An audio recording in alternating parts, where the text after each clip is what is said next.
Welcome to the deep dive. We're plunging into this technological tsunami that's really reshaping how we work, how we create. Think about it.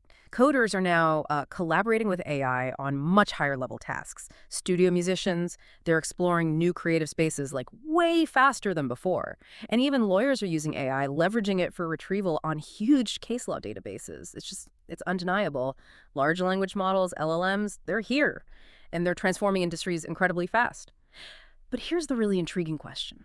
What if you could have an AI that truly reflects you? Not just some generic chatbot, but one that embodies your unique voice, your style, all your knowledge, almost like a digital echo. Exactly. That's the core ambition, really, moving beyond general AI to truly personalized intelligence. Okay, so our mission in this deep dive is to try and cut through some of that complexity. We're using the LLM Engineer's Handbook as our guide. It's this extensive, authoritative, brand new resource, details every single step of building and managing an AI like this. We're going to explore the engineering blueprint for creating what they call your very own LLM twin. Yeah. We'll uncover why generic LLMs, often fall short and how these sophisticated custom solutions are actually built. Basically giving you a shortcut to being really well informed about the absolute cutting edge of AI development. Yeah, it's an incredibly dynamic field. And understanding the engineering behind it, well, that's key to unlocking its full potential. So let's start with the big picture. Clement DeLange, co-founder of Hugging Face, he put it perfectly. He said, AI is fast becoming the default way to build technology. And you see it, right?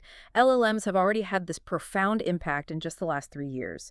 And the handbook projects an even greater embedding of these models into products, any human activity involving knowledge or creativity in the next 5 years. It's not just about what they can do, but what they will do. They're becoming ubiquitous. And that ubiquity, well, it brings us to a fundamental challenge, the generic LLM problem. While models like ChatGPT or Gemini are incredibly powerful, they aren't always optimal for truly personalized content. Sure. The handbook points out several key downsides when you rely solely on them, which become pretty clear when you try to apply them to your specific context. Oh, yeah. We've all seen those viral screenshots, haven't we? Where a seemingly smart LLM just confidently makes stuff up. I actually asked one about my own work once, and it completely fabricated a project I never did. It was wild. That misinformation due to hallucination is the first big problem. These models can sound so convincing while being totally wrong, and checking that manually, it's tedious, unproductive, especially if you want personalized stuff. Precisely. And that ties right into the tedious manual prompting issue. To get anything specific out of a generic LM, you often find yourself crafting these super elaborate prompts, constantly injecting external info. And the answers you get back, they're incredibly hard to replicate across different sessions because you just lack consistent control over the prompts and the data feeding them. Even with APIs, it still takes significant effort to guide them properly. Right. And crucially, for anyone building a brand or a personal presence or even just wanting authentic communication, there's the lack of a unique voice. The output from generic LLMs is often described, I think the handbook says, as generic, unarticulated, and wordy. It really struggles to maintain an original tone, which, as the handbook emphasizes, is absolutely critical for your branding, your personal impact. So if you want high quality, really valuable content that actually sounds like you, these generic models, they just won't cut it. And this is exactly where the LLM twin vision comes in. The core idea is creating an LLM that explicitly adjusts to your specific style and voice. Think of it kind of like style transfer and image generation, where you ask an AI to make a cat picture, but in Van Gogh's unique style. Here, you're applying that same principle, but to your own persona. And it's not magic. It's achieved through a pretty sophisticated mix of fine-tuning techniques and advanced retrieval augmented generation, or RG. That vision, a truly personal AI, it's incredibly compelling.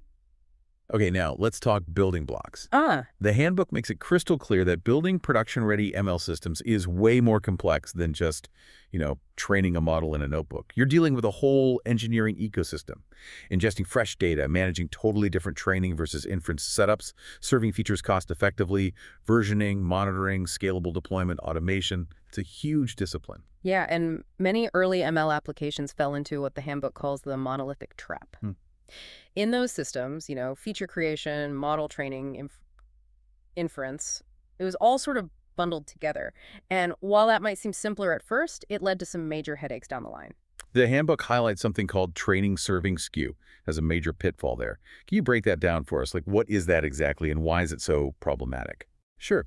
Think of it like this. Your model learns patterns based on how you prep the data during training. Right. Now, if in the real world, when it's actually running, you prepare that same data differently, even slightly differently, the model gets confused. It's like um, training a chef with only the freshest organic ingredients, then suddenly expecting them to cook perfectly with canned goods. That inconsistency where features are processed differently between training and real-time inference, that's training serving skew, and it can subtly but significantly degrade performance. Ah, okay. That makes perfect sense. So those monolithic systems had these pitfalls. Does the handbook offer maybe a more elegant way, an architecture that breaks down these silos? It absolutely does. Yeah. And this is where the feature, training, and inference, or FTI architecture, comes to the rescue. Its brilliance is really in how it completely decouples these core stages. Each pipeline feature, training, inference becomes a distinct, independent component. This lets you use different technologies, different teams, different scaling strategies for each part. It makes the whole system much more flexible and robust. So the key then is how they communicate, how they talk to each other. Exactly. They interact through clear, consistent interfaces. The feature pipeline sends processed data, like, say, analysis of your writing style, to a feature store.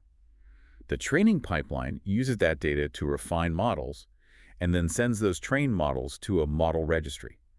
This ensures consistent data access and, crucially, completely avoids that training serving skew because both training and inference always access features in the same standardized way. And for LLM Twin, this FTI architecture gets a crucial addition, right? Yeah, the LLM Twin adapts FTI with a fourth foundational data collection pipeline right at the start. And this entire system, end-to-end, the handbook, shows it orchestrated using a tool called ZenML, which demonstrates how these concepts translate into real-world tooling. Okay, so with that robust architecture mapped out, the absolutely crucial next step is infusing our LLM Twin with its essence, your unique digital self. How do we even begin to collect and curate all those pieces that make you, well, you? Right, this starts with that data collection pipeline we just mentioned. It's all about crawling your personal digital data. The handbook outlines pulling from sources like your Medium articles, maybe Substack posts, LinkedIn activity, even your code on GitHub. It's about systematically gathering your unique digital footprint. And it's not just a dumb scrape, is it? It needs some intelligence. It does, yeah. It involves smart crawling and categorization. There's a component, a crawler dispatcher, that figures out the domain of each link you give it. And then it uses specialized crawlers, like a Medium crawler for Medium articles or a GitHub crawler for code. And categorizing this data is vital because articles, posts, code, they each need different kinds of processing later on, especially when we start breaking them into smaller pieces or chunks. So we've smartly crawled and categorized all this personal content, but where does it actually go? How do we store your digital self efficiently, both the raw text and get it ready for that advanced processing? Good question. We actually need two distinct storage solutions here. Mm. For the raw, unstructured text, all those articles, posts, whatever the handbook recommends, MongoDB, it's a flexible, stable, NoSQL data warehouse. It's just perfect for handling that initial flood of unstructured text because it's easy to use and scales well with different kinds of data. And then for the processed vectorized data, which are essentially these numerical fingerprints of your content, that's where Qdrant comes in. Exactly. Qdrant is a robust, feature-rich vector database. It acts as a kind of logical feature store specifically for retrieval augmented generation R, which is how our LLM Twin will actually access and use your personal information quickly. Okay, let's do that deep dive into ARG. This seems incredibly powerful for personalized AI. What is ARG fundamentally, and why is it so important for preventing those generic, sometimes made-up answers we talked about earlier? Right. RG stands for Retrieval Augmented Generation. It's basically a three-step dance. Retrieval, which is intelligently searching for relevant data snippets related to the question. Then augmented, where you take those snippets and add them as context right into the LLM's prompt. And finally, generation, where the LLM uses that richer, augmented prompt to generate the final answer. The crucial why here is that RAG allows the LLM to access the newest data, or really any external information it wasn't explicitly trained on. Right. This is what directly tackles hallucinations and lets the model incorporate your private, up-to-date information, making the output truly personal and grounded. So it's about grounding the LLM in current specific knowledge or knowledge. Yes. Okay, but how does that work in practice? Can you walk us through the journey? Say, one of my blog posts takes through what the handbook calls the RAG ingestion pipeline. How does it become that usable context? Certainly. So raw documents, once they're pulled from MongoDB, first go through a cleaning step, standardizing things, removing weird characters. Then comes chunking. The documents get intelligently split into smaller, manageable pieces. You don't want huge walls of text. Then these chunks are embedded, which means they're transformed into these dense numerical vectors using an embedding model. Finally, these vectorized embeddings are loaded into the vector database, Qdrant, all ready for super fast retrieval when needed. And unpacking embeddings this part is fascinating. These are dense numerical representations encoded as vectors. The analogy of a map where similar words cluster together really helps visualize it. So deep learning models create these, like sentence transformer for text. It's how machines kind of understand meaning and relationships. Absolutely, that's a great way to put it. And once we have these embeddings, vector databases like Qdrant are built to efficiently store and index these high-dimensional representations. They use clever indexing algorithms like HNSW, hierarchical, navigable small world. Imagine building like a multi-layered social network for your data points. HNSW lets the system jump almost directly to related friends of your query instead of having to sift through every single data point.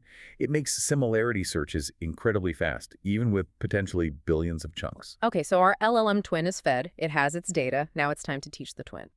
This brings us to supervised fine-tuning, or SFT. This isn't training from scratch, right? It's more like retraining these powerful pre-trained models, but on smaller, specific instruction-answer data sets. Exactly.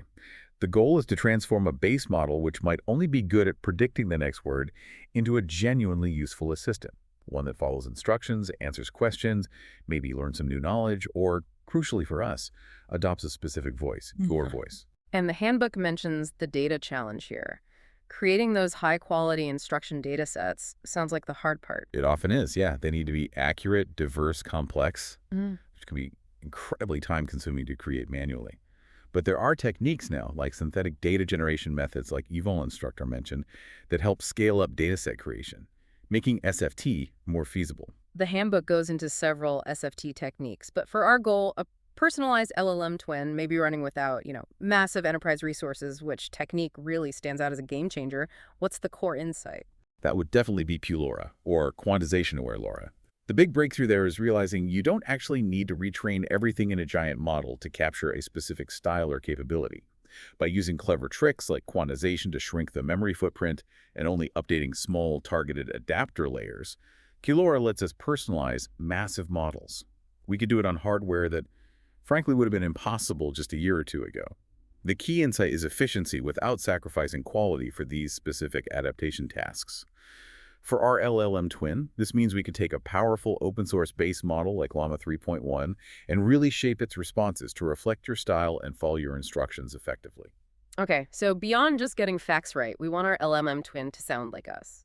This is where fine-tuning for style or preference alignment comes in. It's not just about correctness, but making the model generate responses that humans find more useful and informative and adopt a particular style. Precisely. And for this, the handbook highlights direct preference optimization, or DPO.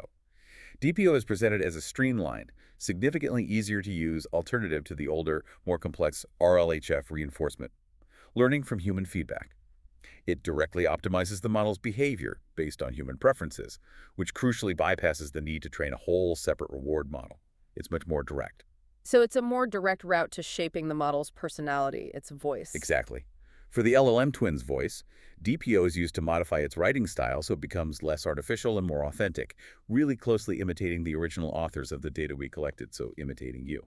This involves generating a specific preference dataset. This dataset contains pairs: a chosen answer, which would be your original content, and a rejected answer, maybe a generic response from the base LLM.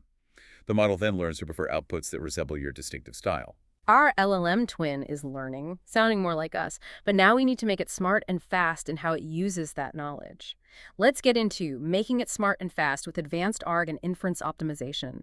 This is about taking RAG beyond the basics, making it even more powerful. Yeah, the handbook breaks this down into pre-retrieval and retrieval optimizations. Pre-retrieval is about optimizing things before the actual search even happens. This includes things like query expansion. The system might generate multiple semantically similar versions of your question to increase the chance of hitting relevant documents. It also uses self-querying, This is really neat. It extracts metadata, like if you mention your name, say Authority, from the query itself. It uses that metadata to filter results before even hitting the vector database, narrowing the search space right away. So it's like asking the LLM to rephrase my question in a few ways to cover all the bases, Hmm. and it automatically figures out who I am to filter results just for my stuff. That is clever. It's very effective. Then, during the actual retrieval, we can use filtered vector search. This combines the vector similarity search with those metadata filters we just extracted. So the system searches only within your articles, perhaps, significantly reducing the search space and boosting both accuracy and speed. And after retrieving a potentially large set of candidate chunks, a really critical step is re-ranking. A separate, smaller model, often a cross-encoder, scores and reorders these chunks based on how relevant they are to your original question. This ensures the LLM gets the absolute most pertinent information right at the top. Okay, now let's talk speed again. For any real-world AI, especially one we interact with, performance is just paramount. How does the handbook tackle optimizing LLM inference to make these powerful models fast and responsive? Right, optimizing LLM inference is absolutely critical. It's about reducing latency, how long you wait, increasing throughput, how many requests it handles, and minimizing memory usage. One key technique is the key value cache, or KV cache. It basically stores computations from previous steps when generating text token by token. This speeds up predicting the next token because it doesn't have to recalculate everything. So the model kind of remembers what it just calculated to predict the next word faster, like a very short-term memory for the generation process. Exactly. That's a good analogy. Then there's continuous batching. This dynamically groups multiple incoming requests together to really maximize how efficiently the GPU is used. It's essential for high throughput. Imagine your GPU is like a bus. Instead of sending the bus out half empty for every single request, continuous batching waits just a tiny moment and tries to fill that bus with as many requests as it can handle, grouping them dynamically. This keeps the GPU working near maximum capacity, significantly boosting how many queries it can process per second. That sounds like a huge boost to speed, but these models are still enormous. How do we make them smaller? Maybe efficient enough to run locally or on more, modest hardware? That's where quantization comes in, and it's quite ingenious, actually. Imagine taking a really high-resolution photograph and compressing it, right? Right. You reduce the file size, but you keep the essential features. Quantization does something similar for the model's parameters, its weights. It reduces their numerical precision, say, from 32-bit floating point down to 8-bit integers. This dramatically shrinks the model's size in memory and makes computations much faster. It's like going from a huge Blu-ray file to a smaller digital download without losing the core story. The handbook mentions methods like LLM.int8 for mixed precision and specialized formats like GGUF or GPTQ for different hardware setups. Okay, so we've collected the data, trained and refined our LLM twin, optimized its performance. Now it's time for putting it to work, deployment, and MLOps. This is about bringing our AI twin to life for actual real-world use. Right. Deployment involves careful thinking about throughput, latency, data volume, and the underlying infrastructure, compute, memory, all that. The handbook details the various deployment types. You've got online real-time for immediate back-and-forth interactions, asynchronous systems using queues for better resource use, and offline batch processing for scheduled tasks. And the architecture itself, the LLM twin, uses a microservices approach. That makes a lot of sense. You'd have, a separate API server for business logic, and then a dedicated LLM microservice optimized for that heavy GPU work. Precisely. It allows for independent scaling and optimization. The LLM microservice, for instance, can be deployed to cloud platforms like AWS SageMaker. Often you'd use specialized containers like the Hugging Face LLM DLCs mentioned. These containers bundle optimized inference engines like text generation inference or TGI, which are built for high-performance serving. They handle things like parallelism and efficient batching automatically. And to handle fluctuating traffic, you need auto-scaling. How does that keep our LLM twin ready, but also, cost-effective? Yeah, the system dynamically adjusts the number of running LLM instances based on real-time metrics like requests per second. So if traffic spikes, it spins up more instances to handle the load. When things quiet down, it scales back down to save costs. It's all about matching resources to demand automatically. Okay, finally, we need to talk about MLOps to LMLOps, managing your AI twin in the wild. MLOps is basically DevOps principles applied to machine learning, right? But it's more complex because it's not just code changes triggering builds, but also data and model changes. It's all about automation, versioning everything, code, data, models, plus experimentation, testing, monitoring, reproducibility. Exactly. And what's fascinating here is how LLM specifically addresses the unique LM-specific challenges. Beyond just the massive scale of data for training from scratch, there's prompt management. That involves versioning your prompts, managing templates, maybe handling complex sequences of prompts or prompt chaining to get the desired output.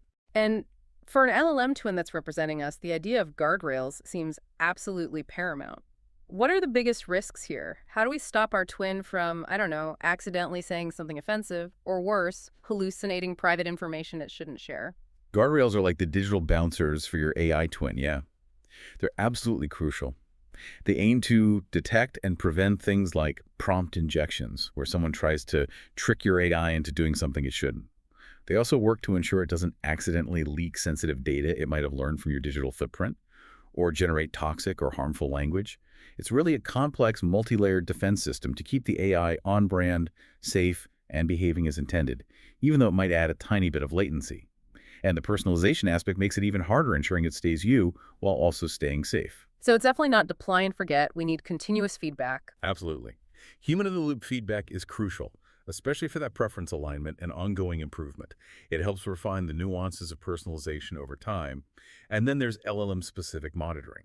Beyond just standard metrics like CPU usage, you need to track things specific to LLMs.